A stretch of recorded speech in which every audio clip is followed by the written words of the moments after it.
Viral ngayon, Badyaw na kumikita ng 5,000 pesos araw-araw sa pamamalimos, nakapagbili ng bahay at lupa. Nag-viral ngayon ang kwento ng isang Badyaw, matapos niyang ibahagi sa publiko, kung paano siya nakabili ng bahay at lupa, na nagkakahalaga ng 1.5 million pesos, mula sa kanyang kinikita sa pamamalimos.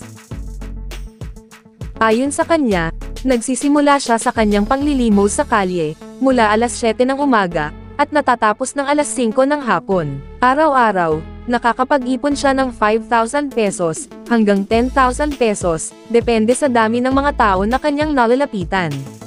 Sa loob ng 2 taon ng kanyang pamamalimos sa kalsada, nakaipon siya ng sapat na halaga ng pera.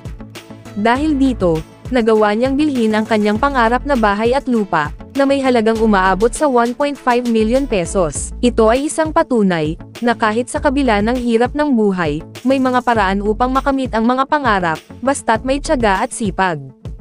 Ang kanyang kwento ay umani ng iba't ibang reaksyon mula sa mga tao. Ang ilan ay humahanga sa kanyang tiyaga at sipag, samantalang ang iba naman, ay nagtataka kung paano niya ito nagawa.